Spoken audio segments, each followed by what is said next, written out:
Bonjour à toutes et à tous. Merci d'être venus si nombreuses pour cette conférence que j'ai intitulée «Le DDD c'est compliqué, attendez de mal l'appliquer».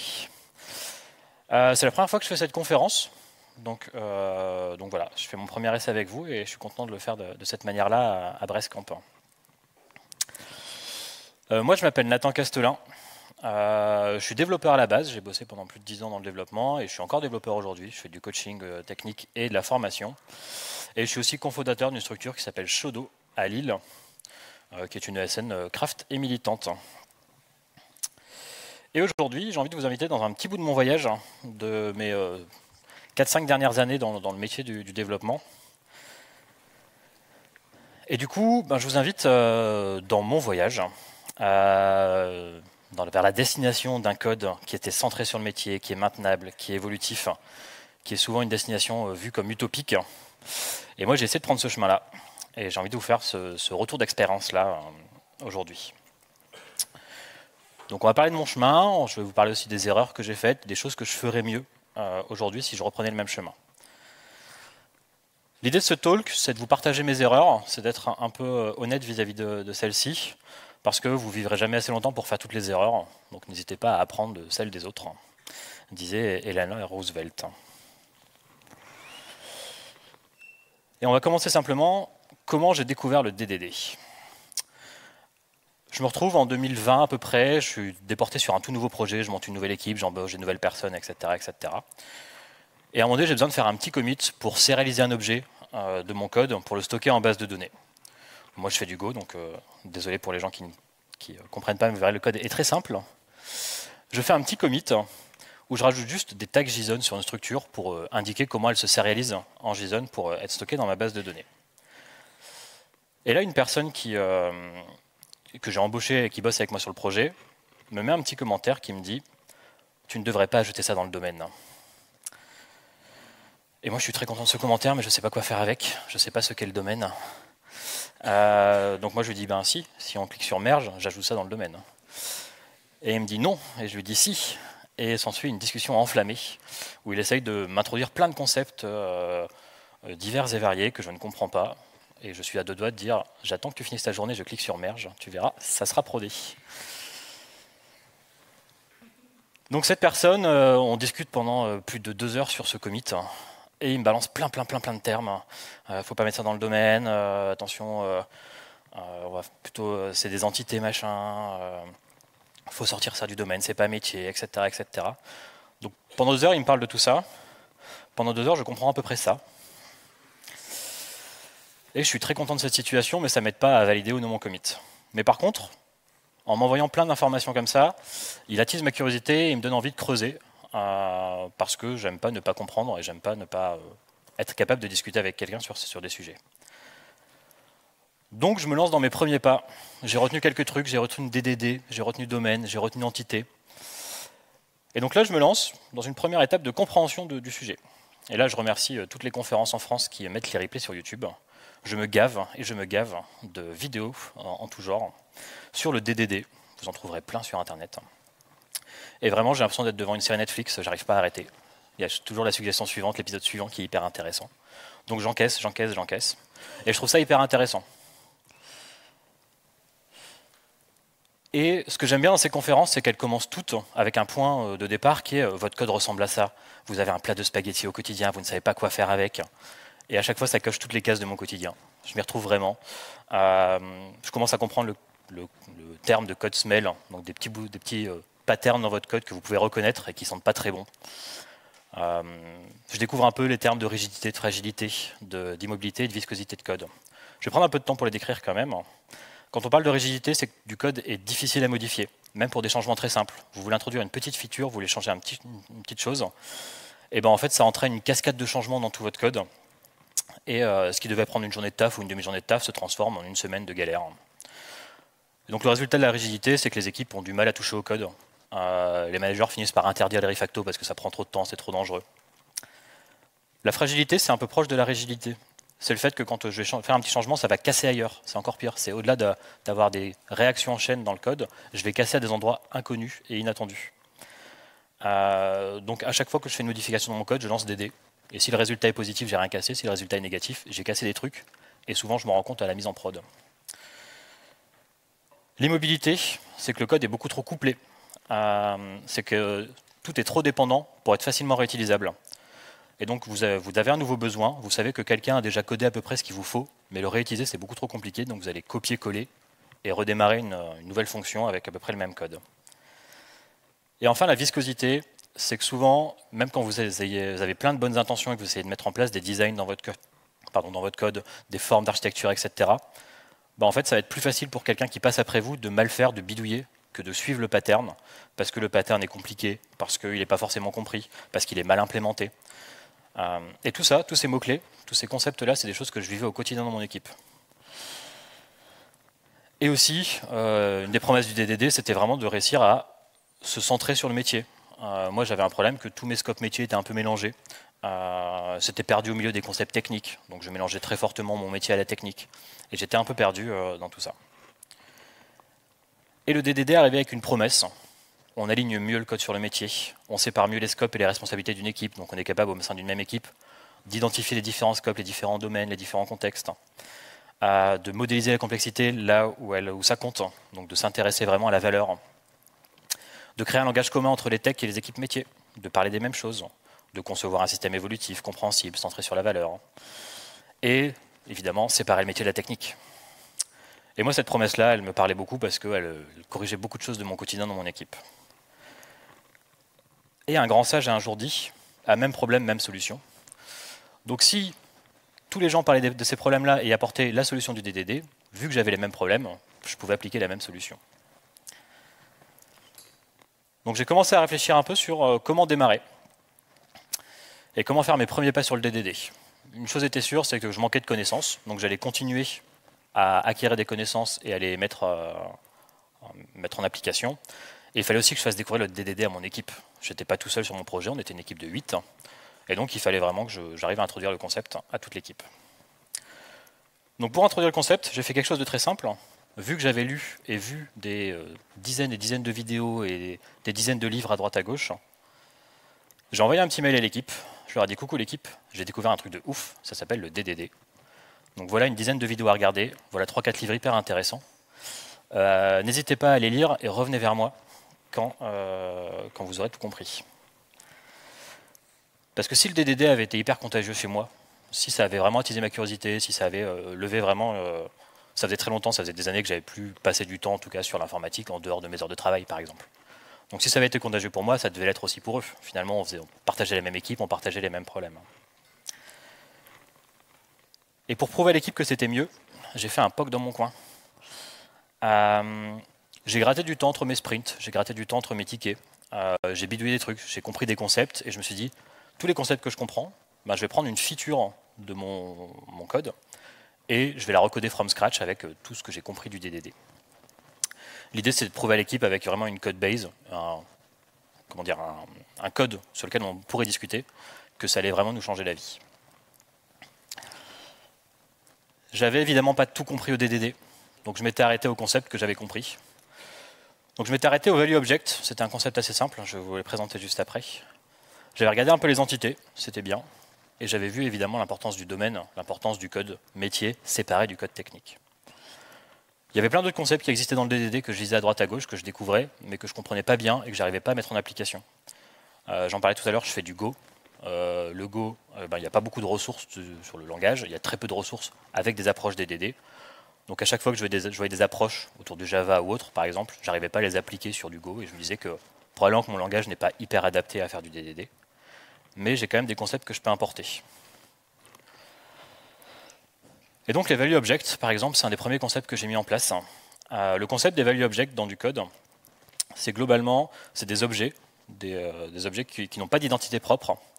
C'est-à-dire qu'il n'y a pas d'identifiant unique et l'ensemble les value objects sont identiques s'ils sont égaux dans tous leurs attributs.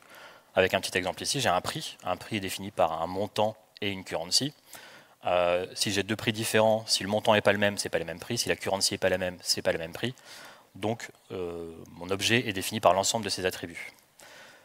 C'est souvent des objets qui sont immuables.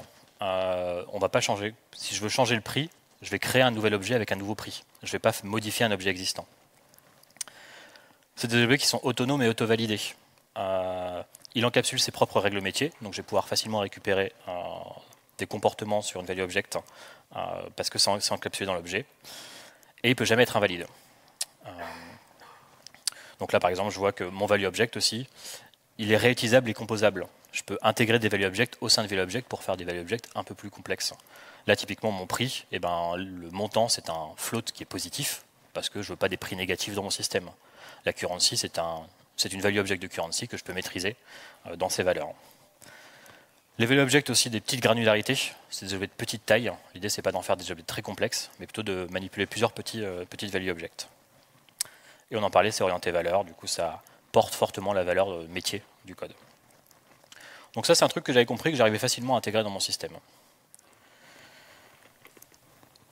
Je me suis ensuite intéressé aux entités. Les entités, c'est un peu ce qui est, entre guillemets, au-dessus des value objects. Donc les entités, c'est justement des objets qui ont une identité unique et stable dans le temps. Là, par exemple, j'ai un utilisateur qui est défini par un identifiant unique, qui est un value object pour le coup, qui a un nom et un prénom et une adresse email. L'adresse email étant aussi un value object.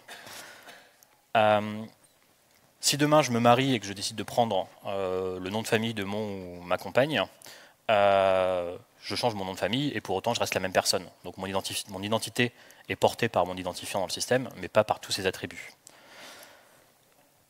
Une entité a aussi un cycle de vie propre. Les entités naissent, vivent, se suppriment dans le système au cours du temps. Et tous ces comportements de création, de suppression, de modification sont portés dans le code, sont portés au niveau des comportements qu'on attache à notre objet. Ici, par exemple, dans mon code, j'ai une fonction change email qui permet de changer l'email d'un utilisateur. Et ben, j'imagine que dans cette fonction, je mets en place toutes les sécurités nécessaires pour valider que l'email est valide et est bon à associer à cet utilisateur-là. Du coup, l'égalité entre deux entités est basée sur l'identifiant. L'objet est mutable. On l'a vu, on peut lui apporter des fonctions qui vont modifier ces informations. Et une entité a une responsabilité métier. Elle contient de la logique métier. Elle contient, quand votre PO vous dit pour changer d'adresse email, il faut que l'adresse email ait ce format-là et qu'il y a ces règles-là qui soient respectées, ben c'est quelque chose que vous implémentez au sein de l'entité ou à d'autres, en tout cas à des endroits un peu plus hauts. Et l'entité, comme la value object, est toujours dans un état valide. Et ça, c'était une règle qui était fortement portée au sein du DDD, c'est qu'on s'arrange pour que nos objets soient toujours valides.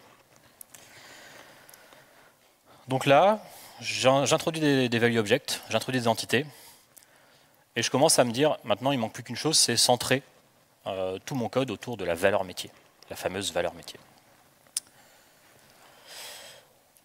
Et donc pour ça, eh ben, je me donne quelques règles, et je regarde un peu ce que ça veut dire centrer autour du domaine. L'idée, c'est que avec toutes les parties prenantes du projet, eh ben, il faut parler le même langage, il faut parler métier, il faut coder métier. Donc toutes les choses que je retrouve dans les discussions, à la machine à café, en réunion, etc., doivent se retrouver dans mon code d'une manière ou d'une autre, avec le même sens de concept. L'idée, c'est aussi de rendre explicite les règles métier dans le code, c'est-à-dire s'arranger pour bien nommer ses fonctions, s'arranger pour qu'on comprenne un peu ce que fait un objet. Faire très attention à isoler le domaine de tous les détails techniques, les détails de base de données, les détails d'objets distants que vous ne maîtrisez pas, etc., etc. Et tout ça se fait par notamment une inversion des dépendances. C'est une des possibilités, c'est un des chemins possibles pour arriver à centrer autour du domaine, c'est de réussir à bosser beaucoup avec des interfaces, à injecter et inverser les dépendances pour que le domaine ne maîtrise que soit des interfaces, soit des objets, des entités, des value objects du domaine. Et donc, avec tous ces concepts-là, ceux que j'avais compris, il m'en restait 2-3. Il y avait des notions d'agrégat, mais j'arrivais vraiment pas à comprendre à quoi ça servait. Il y avait des notions de service. On les voit un petit peu sur le dessin. Il y a des domaines services, par exemple, et autres. Je n'arrivais pas trop à comprendre quoi en faire. Donc je disais, OK, on fait un POC assez petit avec ces 3 concepts-là, et on avance. Et donc, quelques semaines plus tard, je termine mon petit bout de code. Je termine globalement ma feature. J'ai développé la même feature existante ISO, j'ai refait tout le code, j'ai créé un nouveau dossier dans le repository, tout le nouveau code est dedans. Et moi je trouve que personnellement j'ai fait vraiment du bon taf. Le code est beaucoup plus propre, le code est beaucoup plus maintenable par mois pour l'instant, et le code est beaucoup plus évolutif si on décide de le faire évoluer. Dans ma tête c'est le cas. Et du coup, maintenant, ce code-là, ben, on va le pousser en prod. Parce que de POC à prod, il y a finalement 2 lettres de différence. Donc le chemin devrait être assez facile. Donc je propose tout ça à l'équipe. Je leur ai dit, vous savez le truc que je vous dis, je bosse un petit peu à droite à gauche de temps en temps entre 2 tickets. Là, ben, j'ai fini, ça vous va, on regarde ensemble. Et on prend le temps de relire un peu la PR ensemble. Je leur dis, lisez-la dans votre coin, et puis après on se fait une demi-heure de débrief et on regarde un peu ce qui se passe.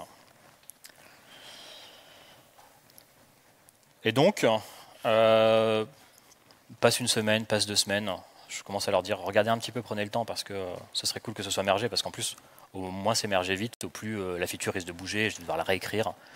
Et normalement, mon code est évolutif, mais dans le doute, je préfère ne pas avoir déjà la réécrire. Et donc, il y a une bonne partie qui finalement regarde un peu la proposition et adhère à certains concepts de cette proposition. Je me rends compte que les concepts de value object, d'entité et de centrage autour du domaine ne sont pas forcément compris, mais ça peut faire une première base sur laquelle on itérera et on fera comprendre les concepts petit à petit. Je me rends compte aussi que malgré mon mail, qui était très enjoué, tout le monde n'a pas tout lu et tout le monde n'a pas tout regardé. On se rend compte aussi quand même que par contre, certains partis pris que j'ai amenés dans mon code vont faciliter le quotidien. Je prends par exemple l'inversion de dépendance.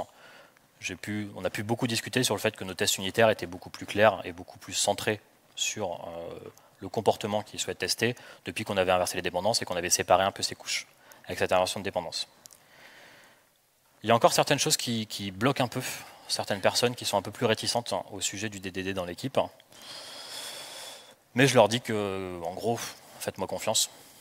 J'ai vu toutes les vidéos et j'ai lu tous les livres. Donc ça va forcément porter ses fruits dans le temps. C'est normal d'avoir un peu de temps, de prendre un peu de temps pour digérer les concepts. Mais avançons ensemble, main dans la main, mais surtout dans la mienne. Et donc, le code est désormais mergé. L'équipe a validé. Il n'y a pas eu vraiment du tout de grosses disputes, mais il y a eu beaucoup de discussions quand même. Et on se dit que tous les nouveaux développements, toutes les nouvelles features, on va les faire en mode DDD. Donc c'est-à-dire que l'ancienne code base va continuer à vivre. Par contre, toutes les nouvelles avancées, toutes les nouvelles choses qu'on va essayer d'apporter, on les fera dans la nouvelle code base. Et petit à petit, naturellement, vu qu'on réécrit toutes nos features à peu près toutes les 2 ans, petit à petit, ça va être migré. Et on aura, d'ici 2, 3, 4 ans, on aura une code base qui sera au poil, telle que présentée dans toutes les conférences que j'avais pu voir. Et donc, il y a un nouveau monde qui s'ouvre à nous. Et on est très content de cette situation. Enfin, je suis très content de cette situation. Et où en était le constat 2 ans plus tard? Donc là, on se pose plutôt en 2023, 2 à 3 ans plus tard, après avoir mis en place ce POC-là, après avoir créé, en tout cas initié une nouvelle code base en mode DDD. Eh bien, c'est pas la folie. On a toujours 2 code bases distinctes. Évidemment, penser que tout serait migré en 2-3 ans, c'était un peu utopique. Faire en DDD, c'est un peu devenu une blague pour certains de l'équipe. C'est un peu devenu le côté ah, tu vas le faire en DDD, on se retrouve dans 6 mois quand tu auras fini de coder ta feature. C'est parfois une douleur aussi, parce que entre la personne qui code, la personne qui relit, les concepts ne sont pas compris de la même façon, et donc ça fait des allers-retours de réécriture assez fréquents. Et c'est pas toujours un gage de qualité, parce qu'on se retrouve parfois à écrire beaucoup de code pour une petite feature, et le code n'est pas forcément plus qualitatif que ce qu'on pouvait faire avant. On se rend compte, ce que j'en parlais juste avant, qu'il y a beaucoup de boilerplate nécessaires pour juste initier une nouvelle feature. Ça change complètement les habitudes. Avant, on intervenait à un seul endroit, on codait la feature et on la prodait. Maintenant, vu qu'on a différentes couches, on a de l'inversion de dépendance, on a pas mal de choses qui rentrent en jeu, coder une simple feature, ça devient un peu long et nécessite beaucoup de boilerplate pour tout le monde. Je me rends compte encore une fois qu'il y a certains concepts qui sont intégrés. Je repense à la value object. Ça a été assez facile à intégrer, à comprendre. Par contre, il y en a d'autres qui sont juste appliqués, juste parce qu'il faut faire comme ça, parce que le DDD dit que c'est comme ça, donc on va le faire de cette manière-là. Mais que du coup, l'adoption vers le DDD n'est pas complète. Et si on s'intéresse un peu aux promesses, si je reprends mes 4 critères dont j'avais parlé tout à l'heure, à propos de rigidité, de fragilité, d'immobilité et de viscosité, niveau fragilité, je pense qu'on avait fait un petit pas en avant qui était hyper important. C'était qu'on avait plus ce côté le code casse à plein d'endroits, parce qu'on avait quand même réussi à découper et à découpler certains modules. Par contre, en termes de rigidité, le code est toujours difficile à modifier. Il y a toujours beaucoup de boilerplate nécessaires. Comme les concepts ne sont pas visibles clairement, ça prend du temps à tout le monde de venir faire des modifications. Côté immobilité, en fait, entre mes différents modules, les frontières ne sont pas hyper claires. Pourquoi je mets ce fichier-là à cet endroit-là? Pourquoi ça appartient à ce dossier-là et pas ce dossier-là, etc. C'est pas très très clair. Et donc le code est encore un peu immobile. Il y a encore un peu de dépendance entre des modules. On ne comprend pas pourquoi il y a ces dépendances-là, elles existent. Elles existent fonctionnellement dans le code, mais on n'arrive pas à comprendre le lien entre ces dépendances-là. Et enfin, un gros point rouge sur la viscosité, il est toujours plus facile de mal faire que de bien faire. Clairement. À chaque fois qu'on se dit, quand on a une feature qui arrive en mode il faut la coder hyper rapidement parce que le client la demande rapidement, il faut qu'on apporte la valeur hyper rapidement, on le fait à l'ancienne manière. Le faire en DD, c'est trop long, c'est trop compliqué, on n'est pas sûr de bien le faire. Donc les designs que j'ai essayé de mettre en place dans l'équipe n'émergent pas naturellement du code. Et sur cette promesse d'avoir du code centré sur le métier et centré sur la valeur business, il y a pas mal de gens qui disent que quand on fait du DDD, on pourrait montrer notre code base au PO qui serait capable de comprendre et de retrouver toutes ces features, tous ces comportements au sein de la code base. Et je peux vous dire que de ce point de vue-là, c'était complètement pas réussi. Le PO était autant perdu que nous dans la nouvelle code base. Mais ça manquait sûrement de documentation. Donc mon constat après 2 ans, c'est que j'avais fait un nouveau plat de spaghettis qui était bien plus joli. J'avais fait une version gastronomique de mes spaghettis.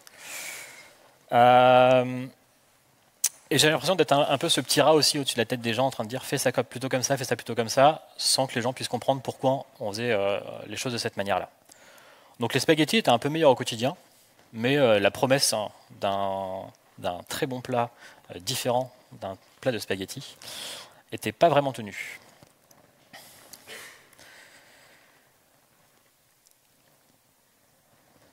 Et du coup, à partir de là, comment on fait mieux?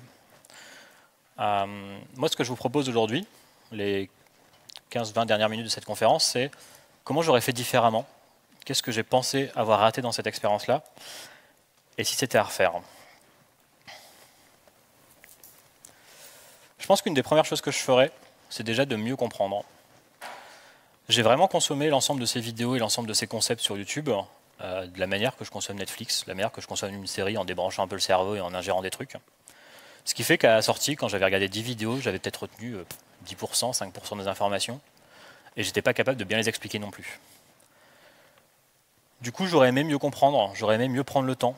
Moi, je vous invite, quand vous êtes dans ces phases-là de consommation et d'envie de comprendre et d'apprendre du savoir, de vous tenir un journal, de vous prendre des notes, de réécrire les choses, réécrire les concepts, résumer les textes, résumer la vidéo, voire même en faire des conférences ou en faire des présentations à votre équipe, qui permettra en tout cas de voir la manière dont vous avez assimilé le concept et dont vous êtes capable de le retransmettre aussi.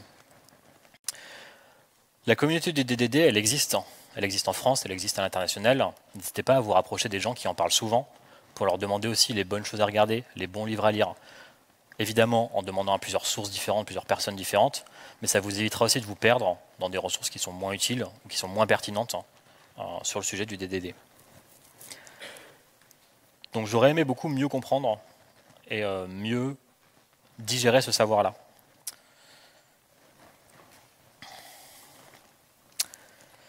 Tout à l'heure, je parlais de même problème, même solution. Je pense que j'aurais voulu ne pas tomber dans le culte du cargo.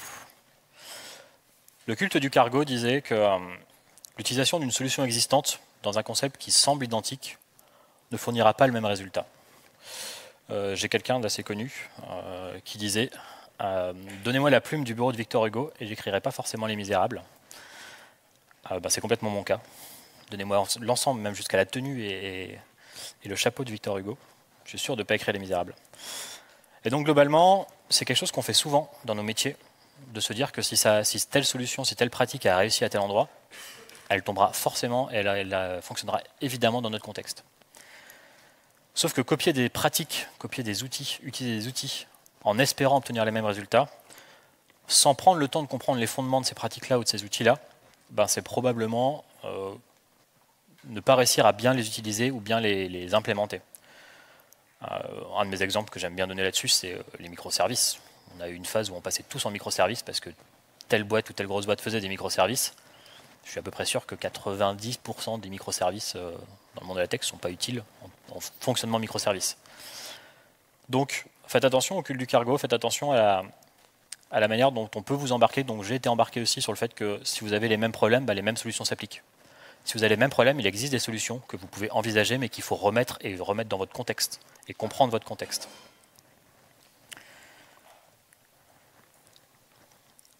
Je pense que là, j'ai bien merdé aussi.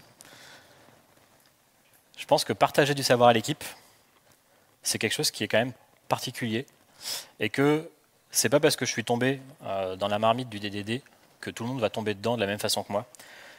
Et du coup, m'attendre à ce que toute une équipe de 8 personnes consomme les mêmes choses que moi et se mette au même niveau de connaissance que moi sur un sujet précis, c'était vraiment utopique. Et que du coup, quand vous voulez apprendre, quand vous voulez partager du savoir dans une équipe, il faut apprendre ensemble. Il faut se créer des vrais moments collectifs d'apprentissage. Il faut dédier du temps dans les sprints. Ne vous attendez pas aussi à ce que les gens consomment le savoir sur leur temps personnel. On a tous et toutes nos vies, chacune de notre côté.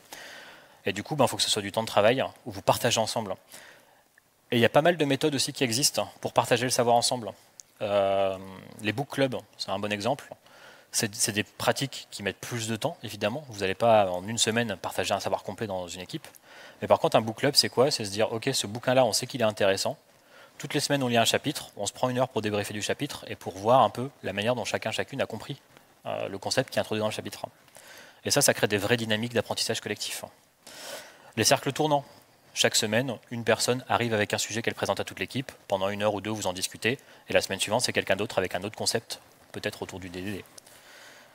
Et pareil, cartographie des savoirs. Quand vous commencez à mettre en place du savoir, vous pouvez imaginer une cartographie où vous remettez chacun des concepts, vous les redéfinissez, etc.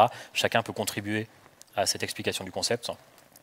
Pour plutôt que de vous tenir un journal personnel, vous tenez un journal d'équipe sur les concepts et leur compréhension. Et au-delà d'apprendre ensemble, il faut aussi coder ensemble. Quand je me suis lancé dans un POC de mon côté, où pendant quasiment 6-8 semaines, quand les gens me disaient « tu fais quoi Nathan ?» Je disais « je fais un truc, mais je vous le montre dans 3 semaines quand j'aurai terminé ». Vous ne construisez pas non plus une vraie ambiance d'équipe. Et il y a des manières de coder ensemble qui sont hyper pertinentes. Trouver et animer des katas de code. Les katas de code, c'est des petits exercices que vous trouvez sur Internet. Il y a plein de typologies d'exercices différentes. Beaucoup de katas existent et mettent en place justement des pratiques du DDD. Si vous voulez faire un kata sur les entités, vous pouvez taper kata entité sur Google, vous allez probablement trouver des ressources et des katas qui s'orientent sur à quoi sert une entité, comment on la définit et comment on la porte. Et le gros avantage des katas, c'est que vous codez en dehors de votre code base. Donc vous codez en dehors de votre quotidien, vous prenez du temps, 1 heure, 2 heures, 3 heures, une après-midi complète avec votre équipe, pour sortir du quotidien et pour éviter tous les biais d'investissement possibles qu'on peut avoir dans notre code quotidien. Et le gros avantage des katas, c'est que ça peut aussi faire émerger les concepts et amener la théorie ensuite. Donc c'est une forme d'apprentissage par la pratique qu'il faut évidemment finir par coupler aussi avec la théorie. Vous ne pouvez pas vous contenter que de la pratique, mais ça va aider en tout cas à partager le savoir dans une équipe. Trouver un point de départ. Et là, moi, pour le coup, ce que je trouve avoir un peu réussi dans cette histoire-là, c'est quand même d'avoir introduit un point de départ qui était simple, qui était les value objects. Si vous ne savez pas comment commencer le DDD, une des bonnes pratiques est autour des value objects. Vous verrez, la théorie est assez simple, la mise en pratique est assez simple, et ça a de la valeur directe. Vous voyez assez rapidement la valeur que ça vous apporte dans votre code base.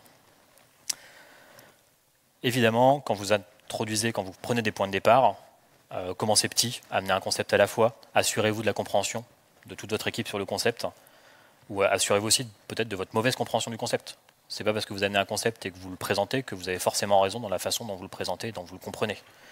Donc laissez-vous l'espace pour être challengé là-dessus. Et un point que j'ai très bien raté aussi, trouver et comprendre son domaine. Ça faisait 10 ans que je bossais dans l'équipe, enfin, plutôt 8 ans on va dire à l'époque. C'est moi qui avais monté l'équipe, c'est moi qui avais monté le projet, etc. Donc j'étais probablement le meilleur expert métier du domaine. C'était pas vraiment vrai, c'était même plutôt faux. Parce que je suis parti de ce que je connaissais et de mes habitudes, et je n'ai pas rechallengé avec où était la valeur et ce qui faisait partie de mon domaine ou pas. Je vais vous donner un petit exemple de mon quotidien et des erreurs que j'ai pu faire de ce point de vue-là. À l'époque, mon taf, c'était de fournir des outils, des API et autres, pour faciliter la création de machines virtuelles sur un environnement qu'on appelle OpenStack, qui est un cloud open source. Donc on pouvait créer des machines virtuelles avec la configuration réseau et tout ce qu'il fallait. Et moi, on m'a toujours dit, dans le domaine, il n'y a pas la technique. Donc je me suis dit, OpenStack, c'est de la technique. C'est pas mon domaine. Du coup, j'avais créé mon domaine en faisant aucune référence à OpenStack du tout. Et du coup, j'avais recréé plein de nouveaux objets, nouvelles entités, etc., qui remappaient des objets d'OpenStack, mais pas vraiment.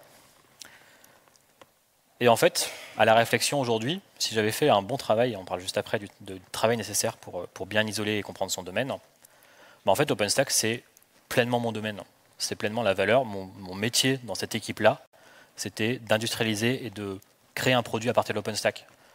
Donc, OpenStack, c'est pas juste une couche de si demain on change OpenStack par VMware, toute la codebase fonctionne. Non, parce qu'on ne vend pas du VMware. On vend de l'OpenStack, on vend les concepts OpenStack, on le vend en tant qu'OpenStack. Donc, OpenStack, même si c'est une brique technique, parce que je faisais de la tech pour la tech, même si c'est une brique technique, elle fait partie du domaine. Et c'est un peu avec des exercices comme ça qu'on se rend compte que le domaine n'est pas forcément là où on pense, et que c'est hyper important de mettre en place les bons exercices pour isoler son domaine. Et donc un truc sur lequel j'étais passé complètement à côté, c'était une partie essentielle du DDD, qui était la partie stratégique.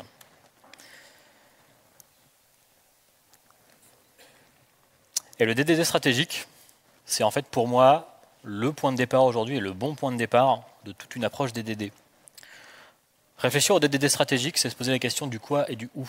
C'est pourquoi je fais ça, quel est le métier et où est-ce que je le mets, quel est le lien entre les différents métiers. Donc le DDD stratégique va amener pas mal de travail et va amener pas mal de choses qui sont parfois un peu loin du code, mais qui vont vraiment faciliter toutes les étapes après. Avec le DDD stratégique, on va s'intéresser à mettre en place ce qu'on appelle les bounded contexts. Donc c'est vraiment mettre à plat le métier et créer un modèle de ce métier-là. Un modèle, c'est une représentation à un instant T de votre métier.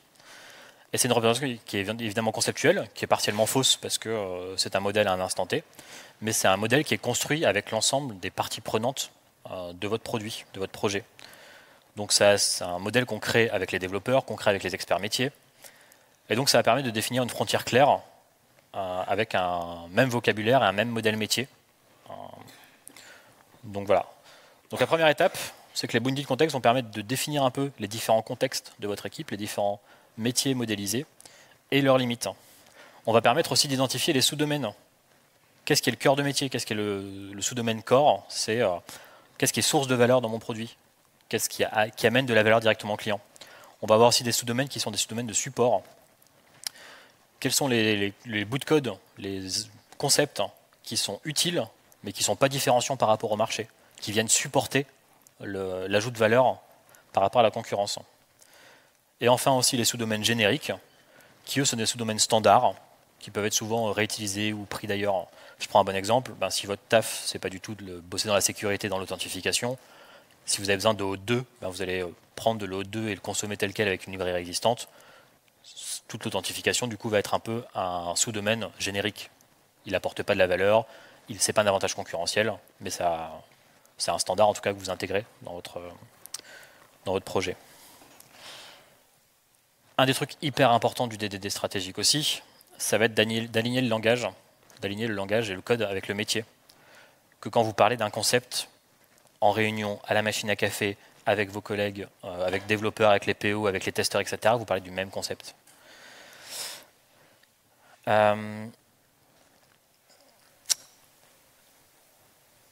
Ouais.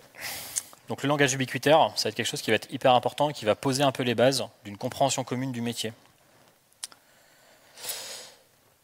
Et enfin, dernier exercice qui est hyper important avec le DD stratégique, c'est avec tout ce qui va être context map. C'est une fois qu'on a isolé tous nos contextes différents, quelle est la cartographie complète de ces contextes-là, quel est le lien entre ces contextes-là, comment ils se parlent, qui influence qui est prioritaire par rapport à qui, etc. C'est un exercice qui va vous permettre vraiment de comprendre les liens entre vos différents contextes. Et ça peut même vous permettre de mieux organiser vos équipes, mieux discuter, collaborer, se mettre en dépendance. Donc ça, c'est la partie DD stratégique, celle à côté de laquelle je suis complètement passé. Moi, je me suis vraiment intéressé à la partie tactique, c'est-à-dire le comment. C'est une fois que j'ai isolé le quoi et le où, c'est le comment je l'intègre dans mon code. Moi, je suis passé directement là-dessus.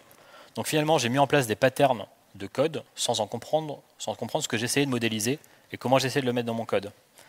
Donc tout ce qui est entité, value, object, agrégat, etc., sont souvent des incidences, j'en parlerai juste après, sont des incidences d'une approche stratégique du DDD.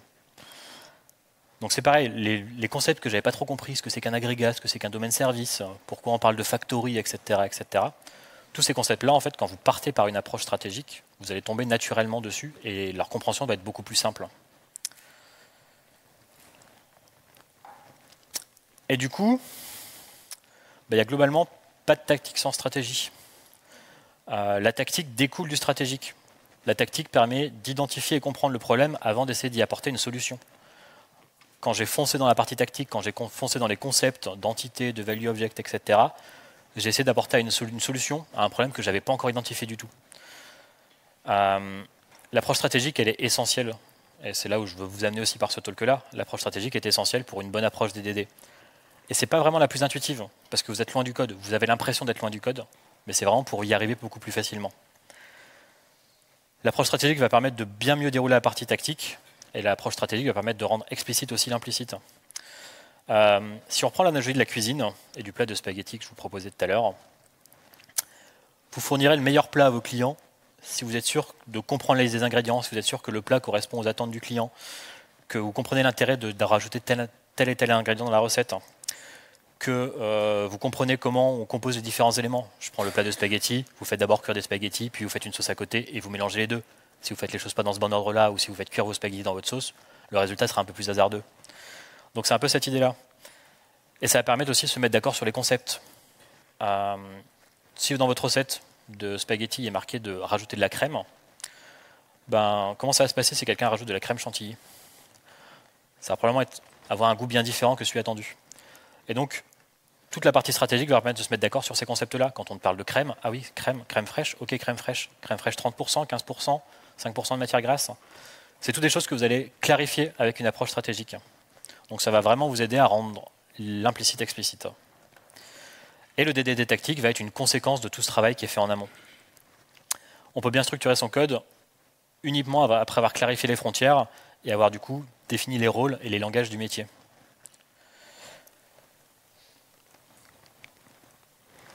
Et donc pour bien démarrer sur la partie stratégique, il faut créer des moments de discussion avec les experts métiers, créer une vraie relation avec vos experts métiers.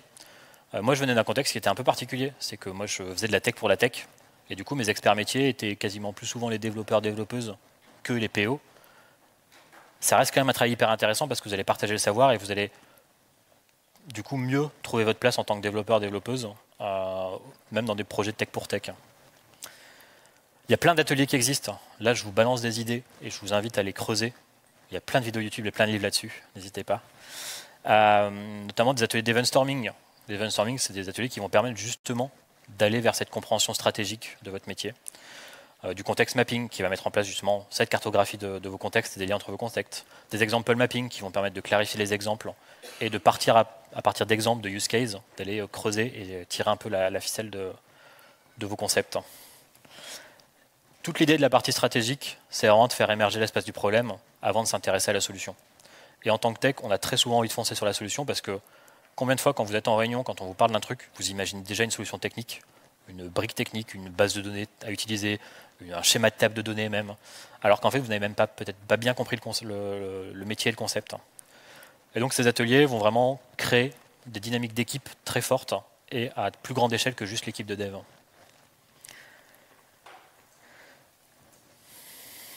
Et je pense que si j'avais d'autres choses à revoir aussi, ce serait évidemment mon attitude et mes comportements. Une solution n'est la bonne que si elle est validée, comprise et embrassée par toute une équipe. J'ai fait un peu de solution push, c'est-à-dire que je suis un peu arrivé avec des solutions en disant c'est la solution, on l'applique, faites-moi confiance. C'est plus du tout comme ça que j'ai envie d'amener du DDD demain. Comprendre la connaissance, acquérir le savoir, c'est quelque chose qui est accessible à peu près à tout le monde. Par contre, savoir le partager, savoir le remettre en question, c'est une étape qui est bien plus difficile et bien plus importante que juste acquérir. Et donc pour ces questions aussi d'attitude et de comportement, moi je vous invite à jeter un coup d'œil sur un concept qui s'appelle Legolas Crafting, qui du coup est un concept un peu plus large que le DDD évidemment, mais qui parle de la manière dont on peut se décorréler un peu de notre code et dont on peut aussi mieux travailler et travailler avec un peu plus d'humilité au quotidien. Donc, je vous ai mis un petit QR code si vous voulez un peu le manifeste autour de ça.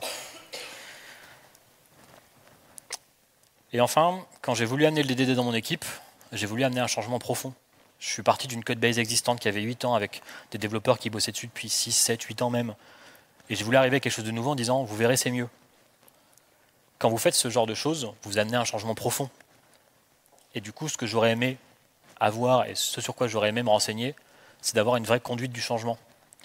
C'est-à-dire suivre, donc là c'est une conduite de changement qui est très classique, qui n'est pas du tout liée au DDD, mais qui est un comportement à avoir quand vous amenez ce genre de changement dans une équipe.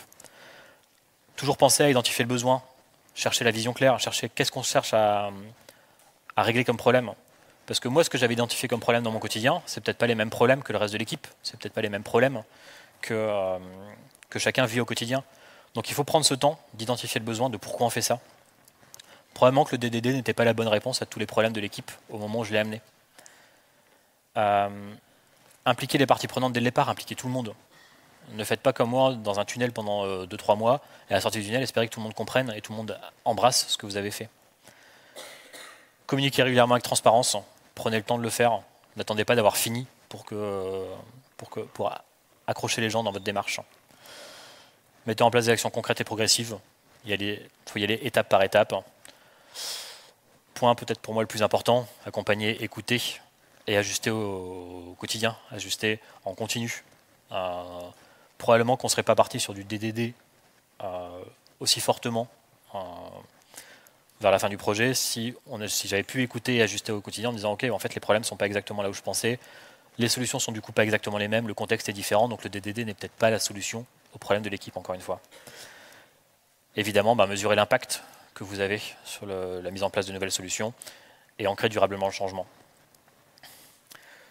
L'idée, c'est évidemment une conclusion assez facile, avec un proverbe qu'on met à toutes les sauces aujourd'hui, mais qu'en voulant aller seul sur l'adoption du DD dans mon équipe, je suis allé très vite, mais je n'ai pas réussi à aller très loin.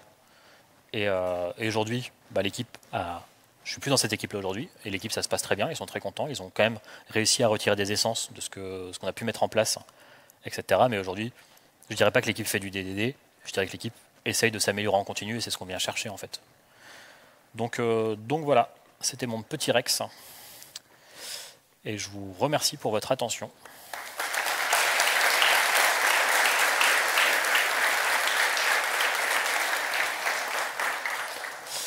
Je vous ai mis le lien pour les feedbacks, si vous voulez en faire, sachant que c'était vraiment mon premier essai sur cette conférence, donc je suis preneur de tout feedback. Vous pouvez mettre directement sur le lien ou vous pouvez venir me voir, et il me reste un peu de temps pour des questions, s'il y en a.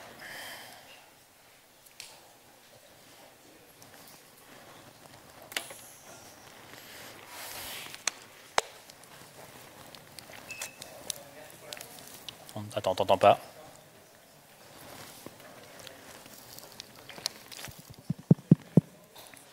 Ah, c'est celui-là qui marche.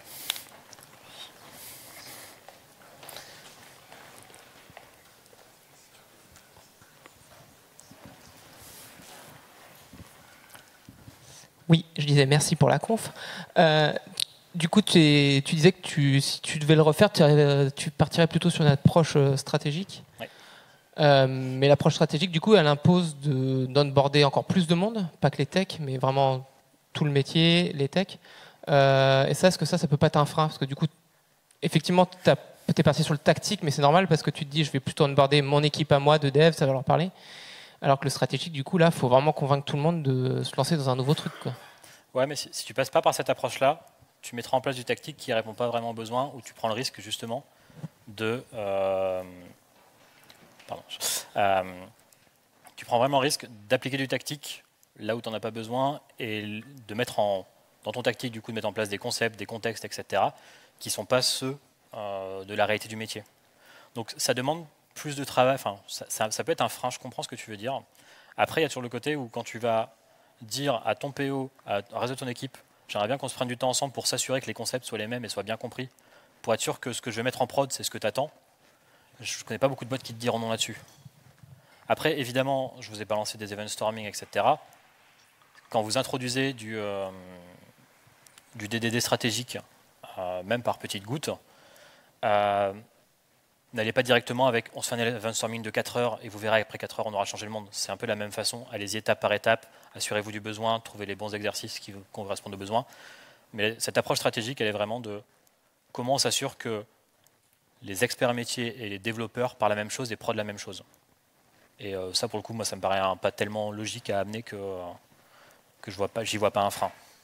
C'est évidemment sur la manière dont tu vas le mettre en place qui peut être un frein, et ça devient un peu politique et tout ça de le faire. Est-ce qu'il y a d'autres questions? Ouais. Merci beaucoup pour la présentation. Sur la partie communication avec l'équipe, comment est-ce que tu fais en sorte justement que l'équipe embrasse, comme tu dis, ces architectures qui peuvent être un peu complexes au quotidien, et comment tu amènes les nouveaux éléments, les nouveaux entrants développeurs à embrasser cette archi qui n'est pas forcément toujours évidente? Là-dessus, moi j'aime bien tous les concepts de mob programming, de pair programming, etc., qui sont des bons contextes pour partager le savoir. Je vais juste repasser. J'ai des gens qui me font des retours en direct. Hop là, pardon. Je disais, ouais, tout ce qui est mob programming, pair programming, etc., sont des bons formats pour partager le savoir. Et quand je dis faire embrasser une équipe, je pense que je vais corriger ce terme-là en disant co-construire ensemble une solution. Parce que l'idée, c'est pas d'arriver avec une solution et de dire embrassez-la et c'est notre solution maintenant. C'est plutôt, je vous fais une proposition, on la travaille ensemble, on la co-construit, on se challenge un peu parce que la solution que j'essaye d'amener est peut-être aussi, j'en parlais tout à l'heure, peut-être mal comprise, mal appliquée, etc. Et il faut qu'on la co-construise.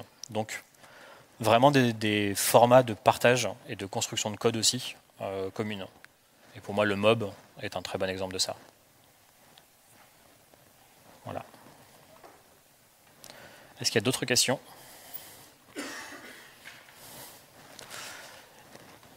Eh bien, là.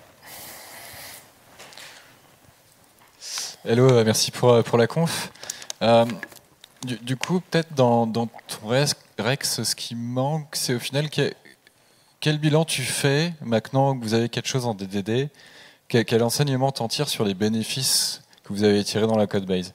Est-ce que vous avez moins de bugs? Est-ce que vous avez une meilleure couverture de tests qui testent vraiment le métier en profondeur? Quel vraiment avantage en fait t'en as tiré aujourd'hui? Globalement, meilleure couverture de tests, c'est le cas. Parce que, en fait, mais du coup, c'est une incidence du DDD. Le DDD a amené à centrer un peu le domaine, et du coup, on est parti sur l'archi hexa. Et en faisant de l'archi hexa, on a découplé un peu nos différents modules. Et donc, on arrive à tester unitairement plus facilement. Donc ça, c'était un bon apport. Je pense que ce qui a bien marché aussi, c'est finalement quand même d'éveiller la curiosité et de se poser la question de comment faire mieux.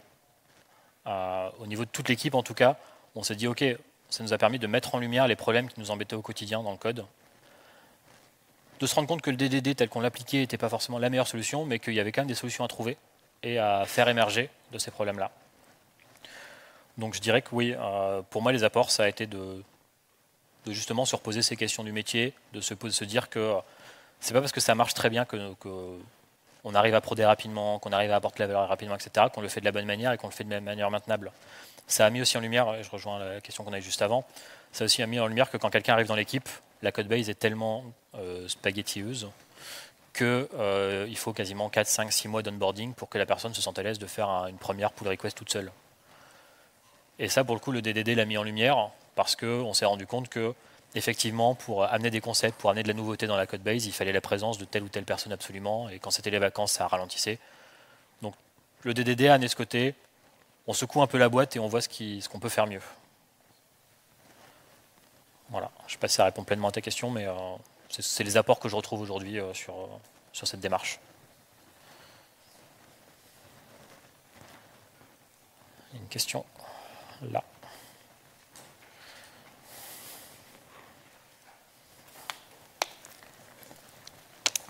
Moi, je me posais la question sur la partie stratégique. Est-ce qu'on peut se lancer dans des ateliers comme ça après avoir regardé quelques vidéos en tant que tech, hein, c'est-à-dire que je suis plus à l'aise sur la partie tactique moi aussi, ou est-ce qu'il faut qu'on soit accompagné par quelqu'un qui a l'expérience pour éviter des bêtises? Alors, étant donné que je fais partie d'une boîte qui propose de l'accompagnement, je te dirais, faut se faire accompagner. Sinon, plus sérieusement, si tu te sens de te lancer, lance-toi, mais fais-le avec humilité. Fais-le avec le côté, ça peut être une erreur, on peut potentiellement perdre du temps. pose-toi les bonnes questions de quel est l'objectif que tu essayes d'amener avec de l'event storming, par exemple, ou avec ce genre d'atelier. Quel est le problème auquel tu essaies de résoudre. Donc, toutes les questions que j'ai pu poser un peu à la fin de ce talk-là, il faut se les poser pour dire, et être aussi transparent avec l'équipe, on fait un essai, on voit ce que ça nous amène. Si ça tombe, vous allez faire un event storming, vous allez vous rendre compte que dans l'event storming, il y a peut-être 10% qui vous intéressent actuellement, qui sont bien compris, on s'arrête à ces 10%. On ne cherche pas à appliquer 100% de la solution en se disant que tant qu'on n'a pas fait 100%, c'est normal que ça ne marche pas. Moi, l'event storming, c'est un bon exemple. Pour celles et ceux qui ont déjà fait de l'event storming, il y a plusieurs concepts différents, avec plein de couleurs de post-it différentes. Je me suis arrêté aux 3 premières avec les événements et les policiers, etc. Et ça a suffi à quand même déjà mettre en lumière des process, à s'assurer d'une compréhension commune, sans descendre dans les tout petits détails de l'event storming. Le problème, par contre, de cette approche-là, je parle toujours d'event storming, où tu consommes juste 10 ou 15% de la pratique, c'est que ça ne te permet pas de passer à l'étape suivante, qui est à partir d'un event storming, où en fait, on arrive à un context map, on arrive au bout d'une contexte, etc. Donc il faut quand même y aller, étape par étape. Mais l'event storming, tu arrives vite à prouver de la valeur sur le fait que tu prends un de tes scopes métiers, tu dis à tout le monde, ok, écrivez selon vous le flow métier et les bons termes, etc. Tu vas voir que tu auras 4 copies différentes et que les gens ne sont pas alignés, quoi. Donc rien que ça va permettre d'aligner un peu la compréhension. Voilà. Et je pense qu'on va pouvoir clôturer là. Ah, une dernière question. Et après, on arrive à 0. Merci pour ta présentation, c'était vraiment intéressant. J'ai l'impression qu'avec ta présentation, tu as beaucoup plus en fait appliqué en fait le DDD avec une architecture peut-être de projet en un seul repo, séparé par différents modules, puisque j'ai vu la partie corps, générique et support, je crois.